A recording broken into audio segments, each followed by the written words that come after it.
이상입니다. 오늘 우리에게 주시는 하나님의 말씀 마태복음 6장 31절부터 34절까지의 말씀입니다. 마태복음 6장 31절부터 34절까지의 말씀을 우리 한 절씩 교독하시고요. 마지막 절을 함께 읽겠습니다. 그러므로 염려하여 이르기를 무엇을 먹을까, 무엇을 마실까, 무엇을 입을까 하지 말라. 이는 다 이방인들이 구하는 것이라. 너희 하늘 아버지께서 이 모든 것이 너희에게 있어야 할 줄을 아시느니라. 그런즉 너희는 먼저 그의 나라와 그의 의를 구하라. 그리하면 이 모든 것을 너희에게 더하시리라. 그러므로 내일 일을 위하여 염려하지 말라. 내일 일은 내일이 염려할 것이요 한날의 괴로움은 그날로 족하니라. 아멘.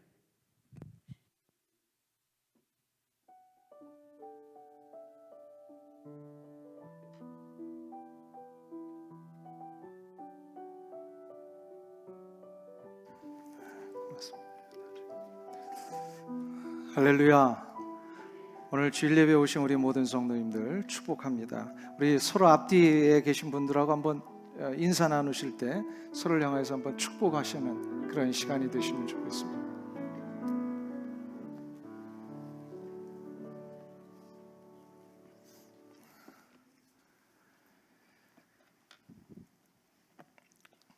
오늘 함께 나누실 말씀은 하나님의 나라와 하나님의 의를 구하는 신앙이라고 하는 제목입니다.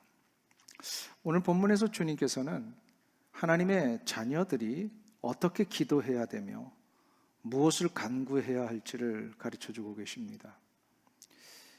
주님이 가르쳐 주신 대로만 기도를 하면 응답받는 역사가 있습니다.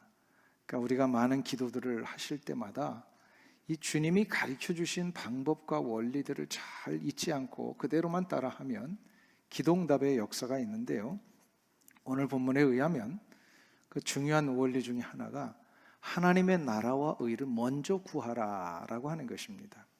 여기서 먼저라는 단어가 아주 중요합니다. 그러니까 우선순위를 가르쳐 주시는 말씀이죠. 우리가 먹을 것과 마실 것과 입을 것을 구하지 말라는 말씀이 아닙니다. 주님께서도 주기도문에 우리가 먹을 일용할 양식을 구하라 하셨습니다. 그러나 이 본문에서 말씀하시는 강조점은 먹을 것과 마실 것과 입을 것을 구하기 전에 먼저 구해야 될 게 있다. 그게 바로 하나님의 나라와 하나님의 의라고 하는 것입니다. 그의 나라와 그의 의, 여기서 그라고 하는 단어는 하나님을 뜻합니다. 자, 그러면 하나님의 나라와 하나님의 의를 구한다라고 하는 것은 구체적으로 어떻게 하는 것입니까? 이거를 오늘 이 아침에 두 가지로 좀 나눠서 살펴볼 때인데, 여러분들이 기도를 하실 때 이 말씀의 원리를 잘 깨달으셔서 기도를 하시면 분명히 응답의 역사가 있습니다. 그래서 오늘 그 두 가지를 좀 잘 정리하시면 좋겠어요. 첫 번째로 하나님의 나라를 구한다는 건 뭘까요? 그건 내 삶에 하나님의 통치가 이루어지시기를 구하는 것을 말합니다.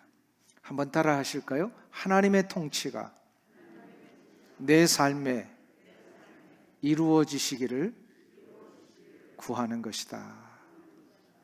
하나님의 나라라고 하는 말은 실은 우리가 이렇게 생각하는 그런 나라가 아닙니다. 하나님의 나라라고 하는 것은 하나님이 다스리시는 모든 영역을 얘기를 합니다.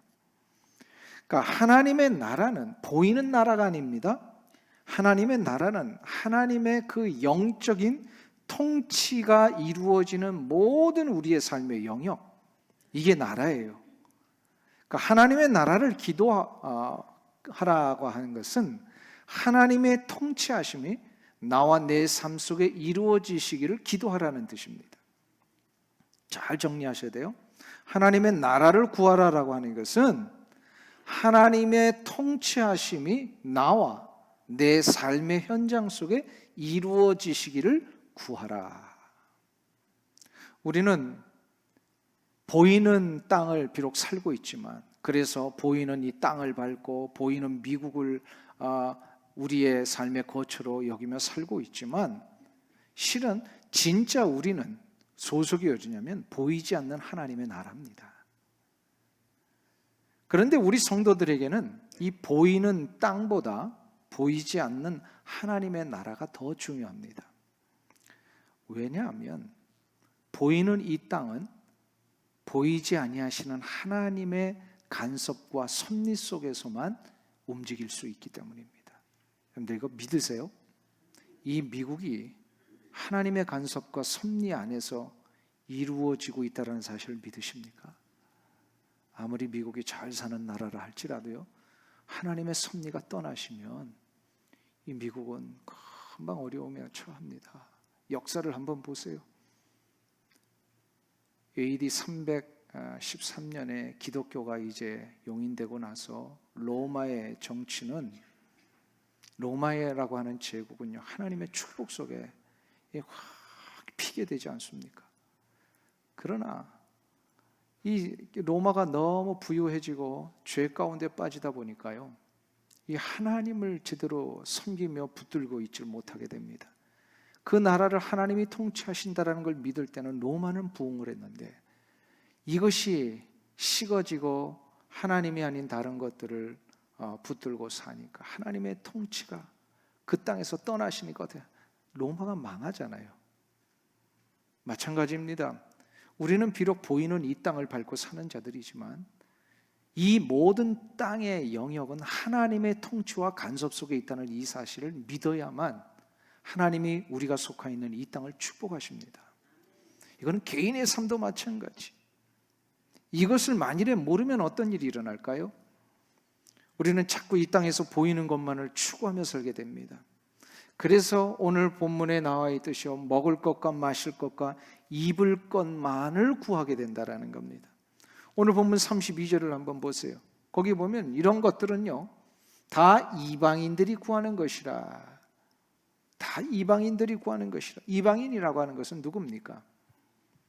하나님을 알지 못하는 백성들, 하나님의 나라에 대한 감각도 없고 하나님의 통치하심에 대한 전혀 이 바램도 없는 사람들, 하나님의 통치가 없어도 살 수 있다라고 생각하는 사람들, 이런 사람들이 다 이방인이에요.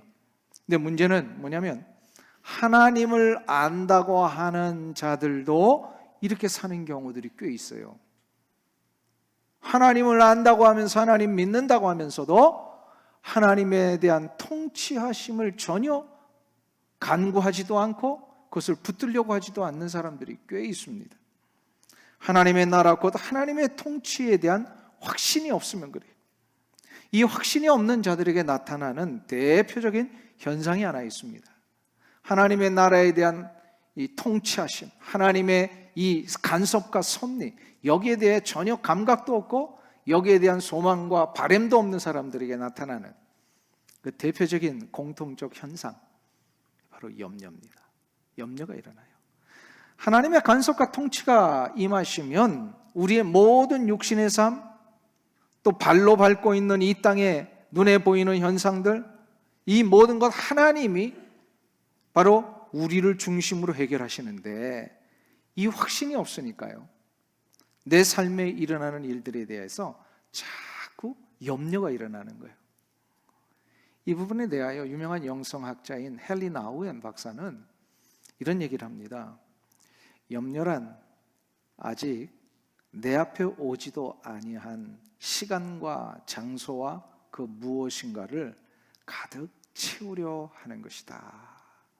아직 내 앞에 오지도 않은 것을 자꾸 끌어당겨 가지고 먼저 그것을 붙들지 못해서 막 이렇게 힘들어하는 것, 이것이 바로 염려라는 거예요.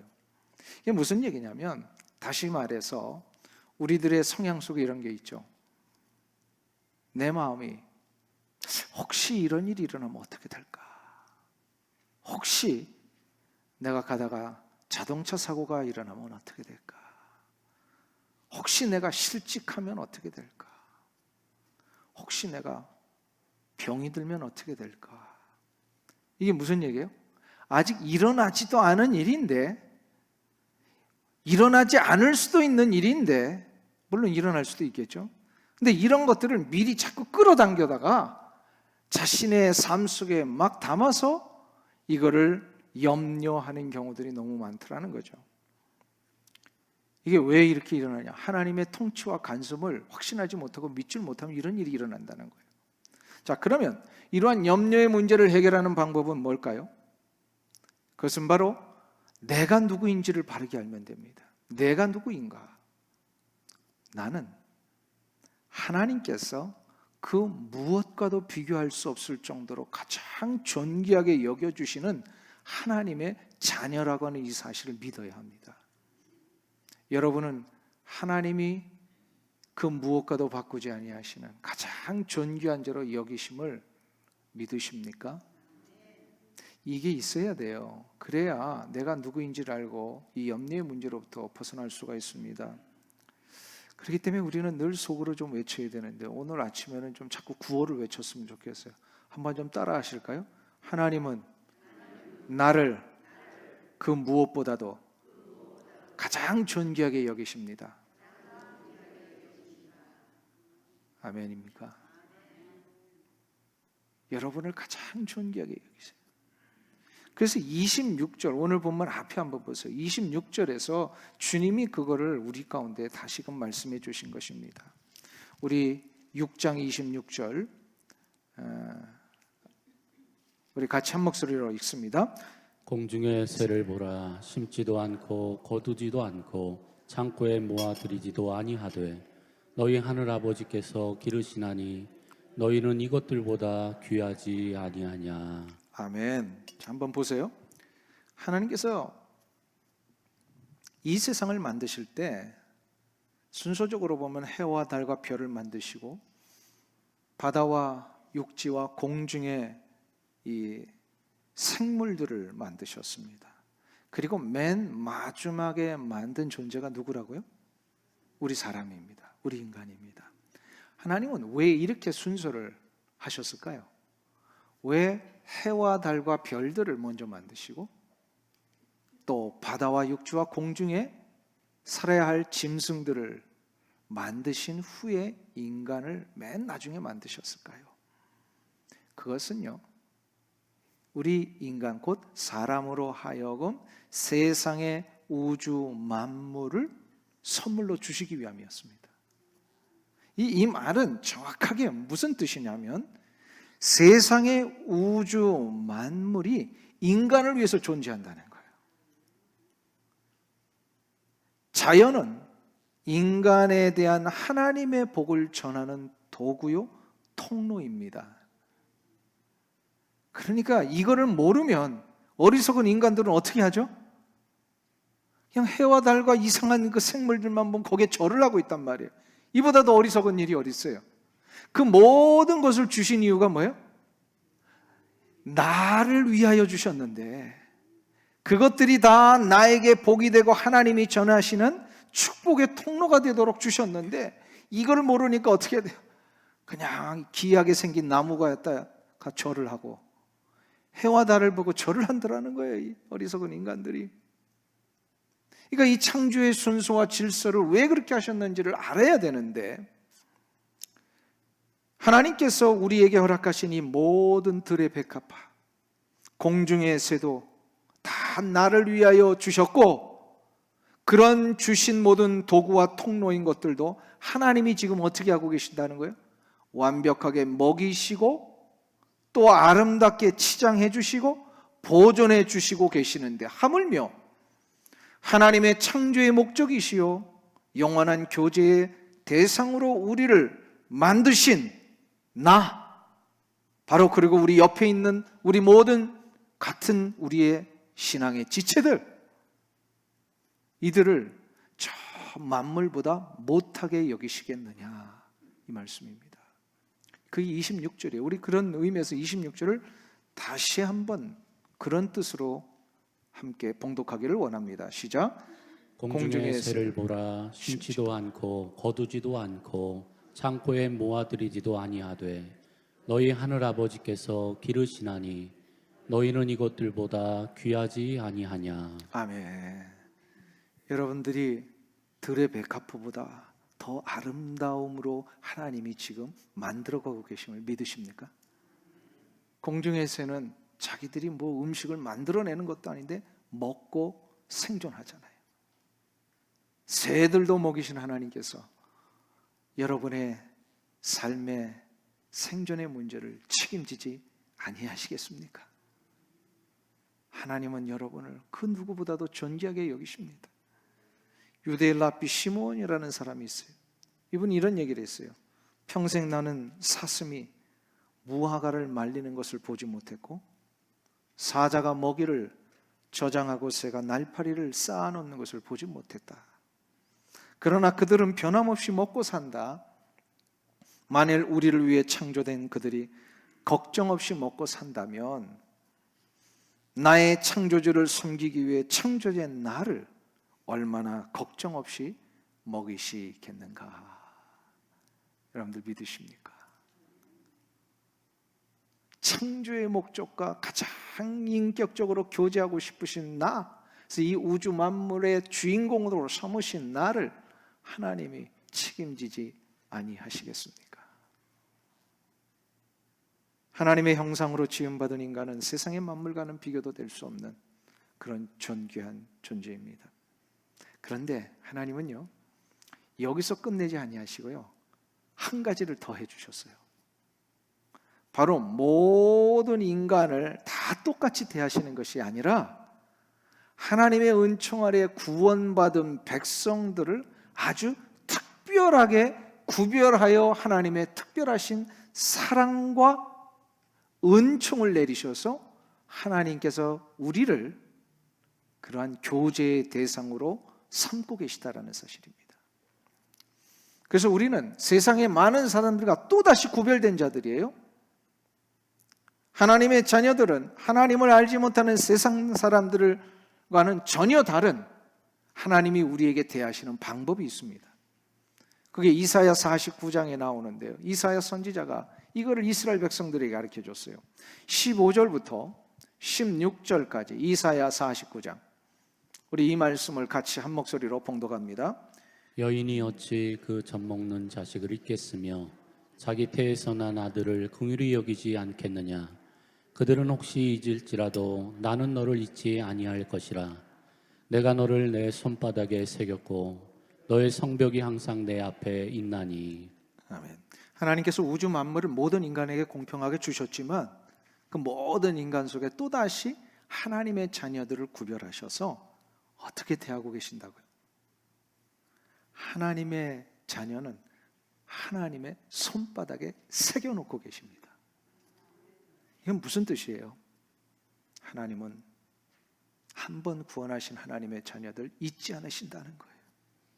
하나님의 곁에 두고 계시다는 뜻입니다. 그래서 우리는 세상의 많은 사람들 중에서도 특별히 구별된 존재들입니다. 특별히 구별되어 있어요. 그래서 하나님은 우리를 보실 때마다 그 기쁨을 이기지 못하신다. 우리가 하나님 앞에 그런 자녀인데 우리가 굶는 거 하나님 보시겠습니까? 우리가 굶어서 쫄쫄쫄쫄 막 이렇게 인생의 나락으로 떨어진 걸 하나님이 그냥 놔두시겠습니까? 아버지는요, 아버지 당신은 굶어도 자식 굶는 것은 못 봅니다. 그렇죠? 이게 아버지예요. 하나님은 우리의 아버지이십니다. 나를 손바닥에 새기고 잊지 않으시며 항상 지켜보고 계시고 그 기쁨을 이기지 못하시는 아버지가 우리 하나님이십니다. 바로 여러분을 하나님이 손바닥에 새겨놓고 계세요. 그러니까 염려가 일어날 때마다 우리는 창문을 열어 제치고 공중의 새와 들의 백합을 보면서 이렇게 좀 외치시면 좋겠어요. 하나님, 저 공중의 새도 먹이시는 하나님, 하나님 저 들의 백합화도 입히시는 하나님, 지금 나를 그렇게 인도하고 계시는 줄로 믿습니다. 자꾸 이걸 외쳐야 돼요. 우리 수요일 날 말씀드렸잖아요. 자꾸 구호를 잘 외쳐야 돼요. 구호를 우리는 자꾸 외쳐야 돼요. 하나님, 내가 지금 이 물질의 문제로 어려운 가운데 있습니다. 하나님 아시지요? 자꾸 올려드리는 거예요. 외쳐야 돼요.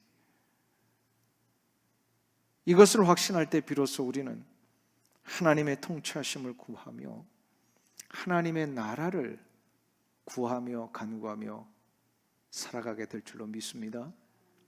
자, 그러면은 두 번째로 생각해야 될 게 있어요. 너희는 먼저 그의 나라와 그의 의를 구하라 하셨어요. 그의 나라라고 하는 것은 하나님의 나라 곧 하나님의 통치하심이라고 그랬어요. 그럼 두 번째로 하나님의 의를 구한다는 것은 무슨 뜻일까요? 이거 한번 따라하겠습니다. 어떤 상황, 어떤 형편에서든지 하나님이 옳으심을 증거하며 하나님을 보여주기 위해 기도하는 것이다. 하나님의 의를 구한다라고 하는 것은 하나님이 옳으시다라는 것을 증거하는 거예요. 구약에서부터 하나님의 의에 대한 표현이 자주 나오고 있습니다. 하나님은 의로우시도다. 이 의로우시다라고 하는 이 말은 문자적으로 번역을 하면은 하나님은 정의로우시도다 그런 뜻이에요. 정의를 우리는 공평하다라고 하는 생각으로만 해석하는데 히브리식의 그 개념 속에는요, 이 정의로우시다라고 하는 것은 언제나 옳으시도라 그런 뜻이에요. 옳으시도다. 하나님은 하시는 모든 일이 옳으십니다. 이것이 인정되십니까? 어떤 상황, 어떤 형편이든지 하나님이 통치하시고 하나님이 간섭하신 모든 일은 옳으신 일입니다. 이 일에 대해 우리는 어떤 불평과 불만도 가질 수가 없습니다. 왜냐하면 하나님이 우리에게 가장 적합한 것을 주셨기 때문입니다. 우리 생각이 아니다라고 생각하는 거죠. 하나님 보실 때는 이것이 가장 적합한 것이었어요. 다만 그 이유와 경륜을 우리 수준에서는 헤아리지 못할 뿐입니다. 내가 처해 있는 이 상황, 이 여건적인 모든 일들, 그래서 아무리 힘들고 어려워도 이것이 이해가 되지 않을지라도 우리는 한 가지를 잊지 않고 하나님 앞에 외쳐야 합니다. 하나님은 언제나 옳으십니다. 한번 따라 하실까요? 하나님은 언제나 옳으십니다. 맞습니까, 여러분들? 그러니까 우리가 좀 이해가 안 되고 부당하다라고 보이는 이런 상황들을 맞이할 때마다 이거를 모르면 자꾸 뭐가 일어나면 불평이 일어나고 불만이 일어나고 많은 사람들을 자꾸 이렇게 선동을 합니다. 왜 지금 하나님이 살아계시다면 저런 불쌍한 사람들 그냥 내버려 두고 계시는 겁니까? 이게 항변할지도 모르겠어요. 그러나 우리는 한 가지를 분명히 인정해야 될 게 하나님은 우리의 이해를 넘으시는 분이십니다. 우리의 모든 삶의 조건과 여건을 훨씬 더 뛰어넘어서 우리를 통치하고 계시는 분이십니다. 그러니까 우리의 형편을 우리가 아는 것보다 하나님이 더 잘 알고 계십니다. 믿으십니까?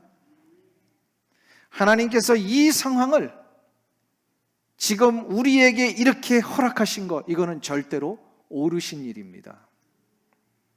이것을 인정하며 사는 것, 이것을 분명히 붙들고 사는 것, 이것이 바로 하나님의 의를 위하여 기도하는 것입니다.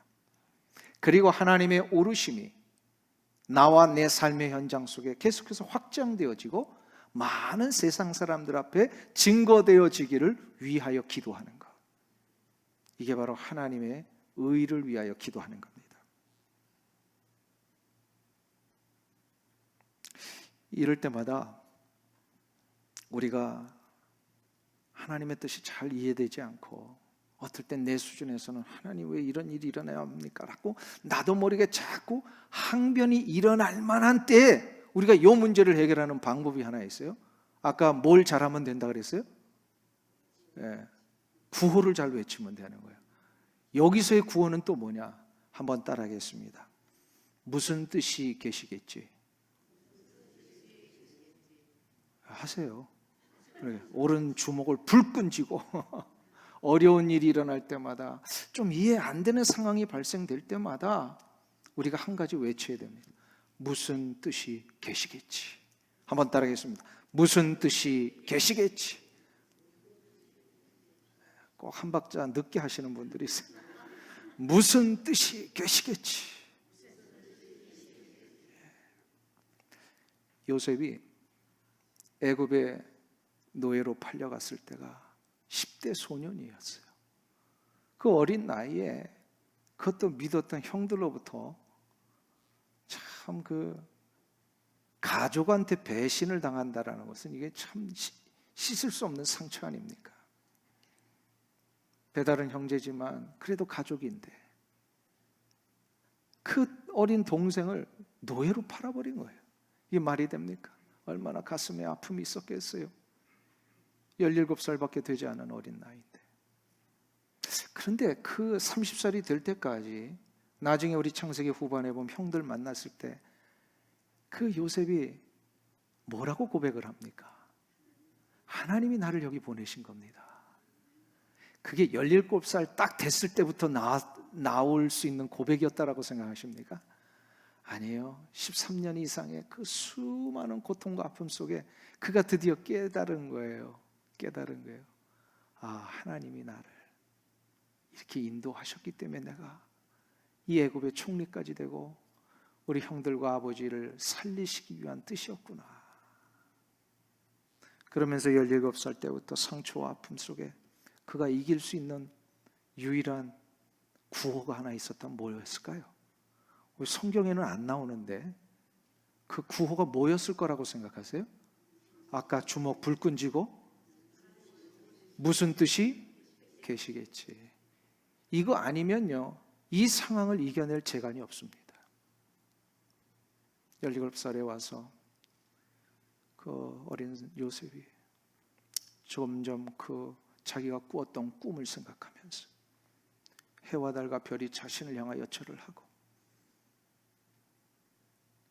볕단들이 자신을 향하여 절을 하는 이것을 보면서 하나님이 분명히 무슨 뜻이 계시겠지. 이거 언제 배웠을까요? 그냥 다 그 깨달음으로 하는 게 아니에요. 이게 보니까 다 배워서 하는 거예요. 바로 아버지로부터, 야곱으로부터 배웠을 거예요.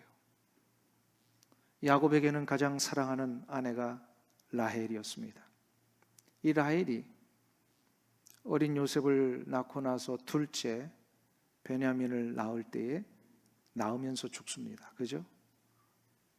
그러니까 베냐민은 엄마의 얼굴도 모르고 자랐어요. 그러니까 요셉과 베냐민에게는 조실 부모한 거예요. 말하자면 어린 시절에 어머니가 세상을 떠났어요. 얼마나 불쌍합니까? 그런데 이것을 그 어린 요셉이 아버지의 모습을 본 거예요. 아버지는요, 3명의 부인이 있었지만 라헬을, 4명의 부인이 있었지만 이 유독 한 사람 라헬을 극진히 사랑했습니다.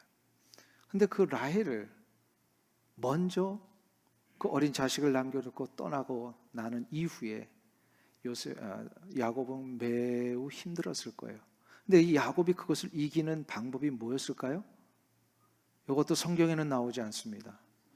근데 2주먹 불끈 쥐고 뭘 외쳤을까요? 무슨 뜻이 계시겠지.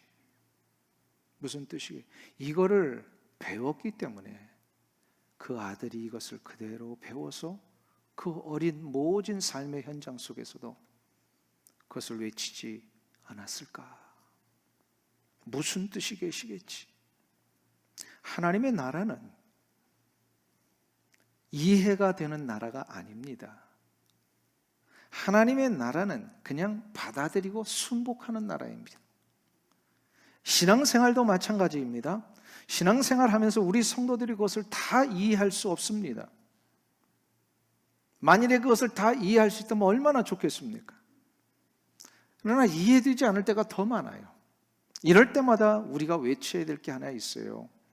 바로 무슨 뜻이 계시겠지. 왜 이 외침을 해야 된다고요? 바로 하나님은 언제나 오르시기 때문입니다. 이 외침이 시작될 때 우리는 우리의 삶에 일어나는 모든 일에 하나님이 오르심을 받아들이고 순복할 수 있게 됩니다. 이때에 이 하나님의 오르심을 인정하고 순복할 때 주시는 놀라운 축복이 하나 마련되어 있습니다. 그게 오늘 본문 33절입니다. 우리 다 같이 오늘 본문 33절을 한 목소리로 봉독합니다. 그런즉 너희는 먼저 그의 나라와 그의 의를 구하라. 그리하면 이 모든 것을 너희에게 더하시리라. 아멘. 사랑하는 성도님 여러분, 하나님은 살아계십니다. 그 하나님은 지금도 우리의 삶의 구석구석을 간섭하고 통치하십니다. 이것을 확신하고 그 하나님의 오르심을 절대로 믿으며 외칠 수 있을 때, 하나님은 우리의 먹을 것과 마실 것과 입을 것뿐만 아니라 우리의 염려와 근심과 슬픔의 문제도 해결해 주실 줄로 믿습니다. 이 귀한 은혜가 여러분의 삶 가운데 일어나시기를 간절히 주의 이름으로 축원합니다. 우리 이 아침에 좀 찬양을 하나 부르고 기도하는 시간을 좀 가졌으면 좋겠어요. 하나님의 음성을 듣고자 기도하면 이 찬양인데요, 그동안 많이 불렀지만 오늘 말씀을 생각하면서 우리의 고백처럼 이 찬양을 좀 올려드리기를 원합니다. 하나님의 음성을.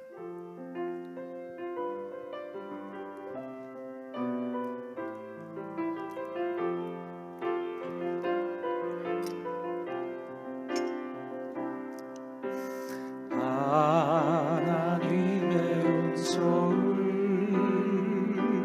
듣고자 기도하며